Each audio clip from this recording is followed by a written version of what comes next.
علی بھائی اگلا سوال کسی بھائی نے کیا کہ اگر نبی صلی اللہ علیہ وآلہ وسلم یہ دعا فرما سکتے ہیں کہ اے اللہ روح قدس کے ذریعے حسان کی مدد فرما، تو ہم لوگ کیوں نہیں کہہ سکتے کہ اے اللہ نبی صلی اللہ علیہ وآلہ وسلم اور مولا علی علیہ السلام کے ذریعے ہماری مدد فرما؟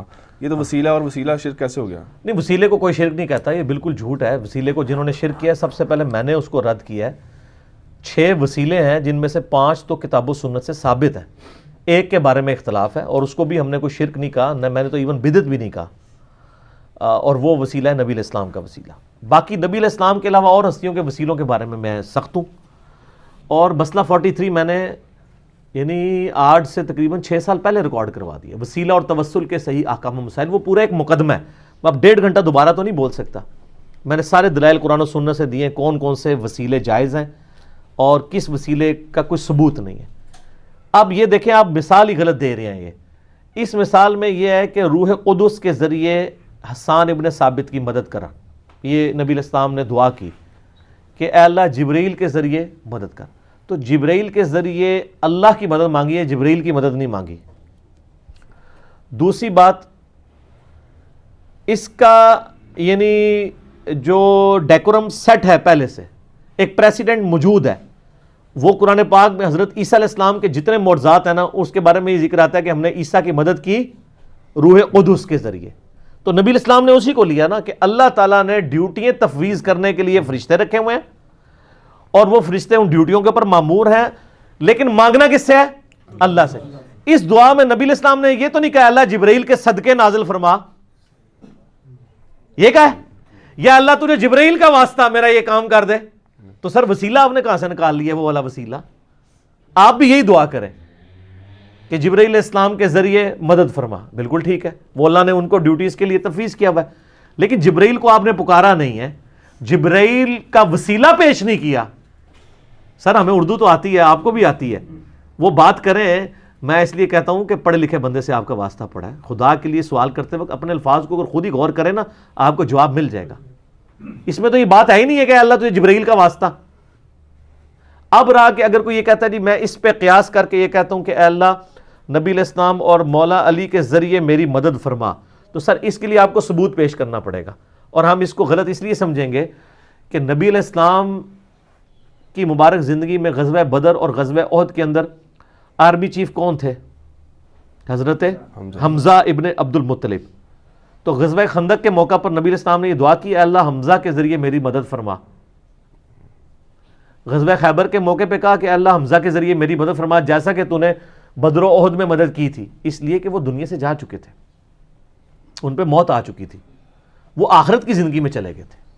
جبرائیل علیہ السلام کا مسئلہ ڈیفرنٹ ہے، اور وہ قیامت تک اللہ تعالیٰ کی ڈیوٹیز کو کریں گے، بلکہ وہ جو شب قدر کے بارے میں آتا ہے کہ شب قدر میں انا انزلناہ فی لیلۃ القدر، اس صورت کے اندر آتا ہے نا اینڈ پہ جا کے کہ اللہ تعالیٰ کے حکم سے فرشتے اور روح قدس اترتے ہیں اور اللہ تعالیٰ کی طرف سے وہ احکام جو تفویض ہوتے ہیں ان کو ایگزیکیوٹ کرتے ہیں، وہ تو آ رہے ہیں۔ وہاں پہ کسی صحابی کا، کسی نبی کا، کسی بزرگ کا، کسی جن کا ذکر موجود ہے، تو جن کی ڈیوٹیز آپ ان کے ساتھ بات کریں نا، ان کی ڈیوٹیاں آپ پہلے ثابت کریں کہ وہ یہ کرتے ہیں، تو پھر اگلی بات کریں۔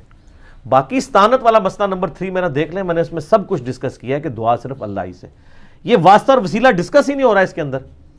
آپ بھی یہی دعا کریں، ورنہ میں نے پھکی اور علمی اینٹی وینم دے دیا ان کو کہ نبی علیہ السلام کو خیبر کے موقع پر مولا علی کو نہیں بلانا چاہیے تھا، اسی کو بلانا چاہیے تھا جس نے غزوہ بدر اور غزوہ احد جتوائی ہوئی تھی، حمزہ کو وہ نہیں بلایا، اس لیے یہ بھی کہہ سکتے تھے اللہ حمزہ کی روح کے ذریعے مدد فرما۔ وہاں بھی قرآن پاک میں آپ کو سورۃ الانفال میں ملے گا، سورۃ آل عمران کے اندر، کہ نبی علیہ السلام کے ساتھ اللہ نے وعدہ کیا کہ میں فرشتوں کے ذریعے مدد کروں گا، تو فرشتے اللہ کے حکم سے نازل ہوئے نا۔ ہاں ابھی آپ دعا کر سکتے ہیں اللہ فرشتوں کے ذریعے مسلمان جو آرمیز ہیں ان کی کافروں کے مقابلے میں مدد فرما، تو بالکل ٹھیک ہے، لیکن آپ ونس وہ کام کریں گے جو آپ اپنی مرضی سے تو کام کو ہی نہیں سائن کر سکتے نا، اور وسیلہ تو پھر بھی ثابت نہیں ہوگا۔ وسیلہ تب ہوگا جب آپ کہیں، جب نبی علیہ السلام نے یہ کہا کہ اے اللہ تجھے روح قدس کا واسطہ، تجھے جبرائیل کا واسطہ، تجھے میکائیل کا واسطہ، تجھے اسرافیل کا واسطہ، یہ تو کوئی نہیں کہا۔ تو دیکھیں یعنی وہ بات میچ بھی کرنی چاہیے، اپنی طرف سے اپنا لقمہ تو قرآن و سنت کے منہ میں نہ ڈالیں نا۔ اس طریقے سے اگر آپ اینالوجی بنائیں گے تو پھر میں بھی انجینئرنگ کریں تھوڑی سی مجھے یہ بتائیں کہ اینالوجیز کو اگر مان لیا جائے تو حضرت آدم علیہ السلام کو فرشتوں نے سجدہ کیا ہے. حضرت آدم علیہ السلام کا مرتبہ زیادہ ہے یا نبی صلی اللہ علیہ وآلہ وسلم کا؟ نبی صلی اللہ علیہ وسلم. تو کیا ہم نبی علیہ السلام کو سجدہ کر سکتے ہیں؟ لیکن آپ کی ڈاکٹرائن میں تو جو آپ جس طریقے سے کورالریز بناتے ہیں، تو اگر نبی آدم کو سجدہ ہو سکتا ہے تو امام الانبیاء صلی اللہ علیہ وآلہ وسلم کو کیوں نہیں ہو سکتا؟ تو آپ کہیں گے نہیں یار یہ کوئی ثابت نہیں ہے، الٹا منع کیا گیا ہے. ابو داؤد میں، ترمذی میں حدیث موجود ہے، ابن ماجہ میں بھی، کہ ایک صحابی نے حضور علیہ السلام کو سجدہ کیا، آپ نے فرمایا سر اٹھا، یہ کیا کر رہا ہے؟ تو ان کا یا رسول اللہ میں ہیرا نامی شہر میں گیا تھا، لوگ اپنے سردار کو سجدہ کرتے ہیں. آپ نے فرمایا کہ اگر میں سجدہ جائز سمجھتا تو بیویوں کو کہتا کہ وہ اپنے خامدوں کو سجدہ کریں اس حق کے سبب جو اللہ نے ان کو دیا ہے. اور اس میں یہ بھی الفاظ ہے جب میں فوت ہو جاؤں گا تم میری قبر سے گزرو گے، کیا میری قبر پہ بھی سجدہ کرو گے؟ ان کا نہیں یا رسول اللہ. تو فرمایا پھر مجھے کیوں کر رہے ہو؟ تو نبی علیہ السلام نے عشق اور محبت کے معیارات یعنی قائم کر دیے ہیں. اپنی طرف سے کوئی بندہ عشق کا معیار قائم نہیں کرے گا، ادروائز اس کا پھر کیا جواب دیں گے یہ؟ تو دین کے معاملات کو ہم نے دلائل کی بنیاد کے اوپر دیکھنا ہوتا ہے. باقی میرا مسئلہ نمبر 43 ہے، اس میں میں نے بتایا کہ اللہ تعالیٰ کے اسماء کا وسیلہ آپ پیش کر سکتے ہیں. قرآن پاک میں سورۃ الاعراف میں ہے وَلِلَّهِ الْأَسْمَاءُ الْحُسْنَى فَادْعُوهُ بِهَا، اللہ کے ناموں کے ذریعے اللہ کو پکارو. نیک اعمال کا وسیلہ پیش کر سکتے ہیں، وَاسْتَعِينُوا بِالصَّبْرِ وَالصَّلَاةِ سورۃ البقرہ میں ہے، صبر اور نماز کے ذریعے اللہ کی مدد چاہو. المدد یا نماز، المدد یا صبر نہیں ہے. اور وہ بخاری مسلم میں حدیث ہے 3 لوگ غار میں پھنس گئے، سب نے ایک ایک عمل کا وسیلہ پیش کیا تو وہ پتھر ہٹ گیا. تو نیک اعمال کا وسیلہ پیش کر سکتے ہیں.